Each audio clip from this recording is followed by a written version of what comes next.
Greetings, YouTubers. This is going to be actually the first of a certain type of test that I've never done before. I have a closed room, and it's about 900 cubic feet, and we're going to run this test for about 10 minutes. Okay, that part you've seen many times in my videos, but I've never taken a bagless machine such as this. You've got a Dyson DC65 here, and I've kind of lifted up the front part of the nozzle a little bit just so it just has a little bit of airflow underneath the nozzle. So that kind of duplicates other tests that I've done, like say with the Kirby or even a Hoover convertible, where I've actually lifted the front nozzle up a little bit. So I'm doing this just for consistency. Also, I'm not interested in, like, say, burning the carpet or overheating the machine or something like that. So while the closed room part of the test, done it many times, I've never done it with a bagless machine such as this. And I have not done anything with these DC65 seals or filters in a number of months. I mean, maybe I touched these like, say, 3 months ago or something like that. Nothing's dirty, and the bin is empty. But I haven't gone beyond that. I've not gone through and cleaned all the seals or done anything whatsoever. The machine's been sitting for a while, idle, but I haven't really done that much with it. So it is not going to be perfectly clean, and it is in no way dirty whatsoever. And I'm actually doing this test, right, because I have seen on YouTube that newer machines, like say a Ball Animal 2, happens to leak like a sieve. Now this isn't a Ball Animal 2. So I can't say how well this is going to actually do. I know that the HEPA filter on the Ball does a great job. I don't think it blew anything like a 0, but it did a pretty good job. So we're starting out here. I have a fairly low particle count. I turned my heat off, and we seem to be sitting around 10,000 or so particles. That's really clean. And we're going to go ahead and turn this on. I'm going to turn the brush roll off, and then we're going to run it for 10 minutes, and I'll take some periodic readings. And we're going to be able to figure out real fast if this thing truly is spewing stuff all over the place. So away we go. Timer here, 10 minutes.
the last and final reading after 10 minutes in a sealed 900 cubic foot room. And that the room is actually a little bigger than that, but I have to subtract the cubic feet of the furniture that's in there, bed and a dresser. All right, so here's what we have after 10 minutes. So what I'm seeing is no appreciable particle count cleaning. No appreciable reduction. There's some. Maybe it's 5%. Maybe somebody wants to argue that it's 10%. Now that's after 10 minutes. Okay, you're not normally going to do any type of test like this after a period of 10 minutes.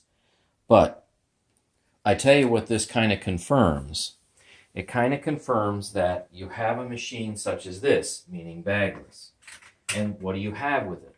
Well, you've got seals. And you've got one down here. You've got them here. So very complex piping and a lot of different seals. And even though this really isn't appreciably dirty at all, I didn't take any great efforts to clean it. This machine taken as a whole, and it's got to be at least 3 years old, at a minimum 3 years old. This thing will not appreciably dirty nor clean the air. So you're not gaining anything, but you're not losing anything. It is not spewing particles, dry particles, but it is also not really cleaning it either. And I've done tests of the HEPA filter per se, and it's fine. I've tested this exact filter and it's okay. But overall, the entire machine with all its seals and piping and connections and you name it, it's just, not any particular damage. You know, it's not terrible, but neither is it good. It's just kind of middle of the road. So thanks for watching, and maybe I'll test more of my bagless machines like this.